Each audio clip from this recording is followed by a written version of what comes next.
E aí, hoje a gente vai mergulhar na jornada de um artista que é definido não tanto pelas obras que ele cria, mas pelas conexões que ele constrói. A gente está falando do Henrique Vieira Filho, um cara que é um verdadeiro mestre em construir pontes. Olha, e essa frase, uma vida dedicada a construir pontes, resume perfeitamente nosso papo de hoje. A carreira do Henrique é, de verdade, uma aula sobre como unir mundos que, assim, de primeira parecem não ter nada a ver. Então, bora entender como é que ele fez isso. Pra gente entender a arte dele, sabe, a tela, primeiro a gente precisa dar uma olhada na mente por trás do pincel. E essa jornada, ela começa num lugar bem inesperado. Não é num ateliê, não, mas sim num consultório de psicoterapia. Pois é, e essa linha do tempo aqui, ela mostra uma trajetória fascinante. Pensa só, o Henrique passou décadas trabalhando como psicoterapeuta junguiano. Quer dizer, ele estava totalmente imerso nesse mundo interior, nos sonhos, nos arquétipos. Então, quando ele faz a primeira exposição de arte, lá em 2010, não foi tipo uma virada de chave, uma mudança de carreira. Foi mais uma evolução natural, sabe? Uma nova forma de colocar para fora tudo aquilo que ele tinha aprendido sobre a mente humana. E a partir daí, o foco dele foi se expandindo para criar espaços onde outras pessoas também pudessem fazer essa mesma conexão. E o mais incrível é ver como toda essa bagagem acabou moldando um estilo artístico que é só dele. Pensa bem. Enquanto a maioria dos pintores está lá, misturando cores na paleta, o Henrique faz diferente. Ele parte do padrão CMK, sabe? Ciano, magenta, amarelo e preto, que é uma herança direta da época em que ele era artista gráfico. E aí ele pega essa técnica super precisa e mistura com a fluidez dos mitos, dos sonhos, tudo aquilo da formação junguiana dele. É a fusão perfeita dos dois mundos dele, né? Bom, e agora a história ganha uma camada ainda mais pessoal. A gente vai começar a entender como certas características, que muitas vezes são vistas como desafios, na verdade se tornaram a grande base da força criativa dele. Uma dessas características que está associada ao diagnóstico de autismo dele é o que a gente chama de hiperfoco. Sabe o que é isso? É aquela capacidade de mergulhar de cabeça de uma forma super intensa num assunto, com uma dedicação que vai muito além do normal. Não é só concentração, não. É um engajamento tão profundo que pode levar resultados, assim, extraordinários.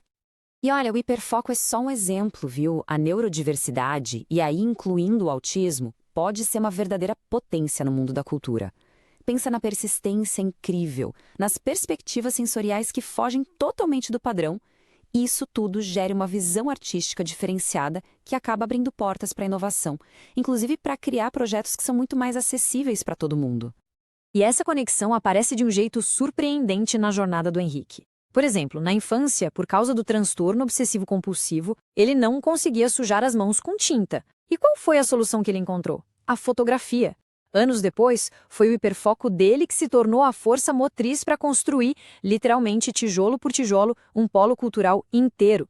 Fica muito claro que os desafios não pararam ele. Pelo contrário, eles acabaram definindo o caminho dele. E foi justamente essa dedicação toda que o levou de um projeto de arte pessoal para algo muito, mas muito maior.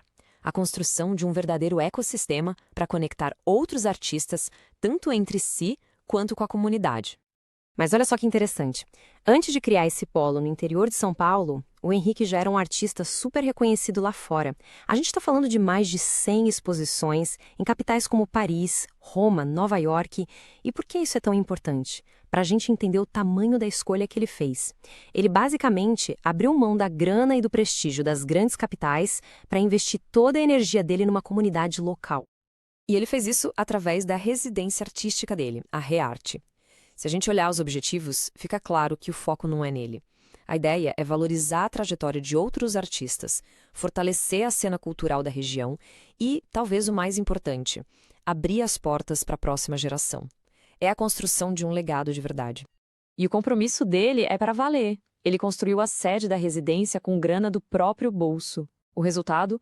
Um espaço totalmente gratuito, onde o único ingresso é o talento. Isso vai, assim, na contramão total daquele modelo comercial de muitas galerias, sabe? Aquele pague para expor. Ali, a conexão é o que importa, muito mais do que o lucro.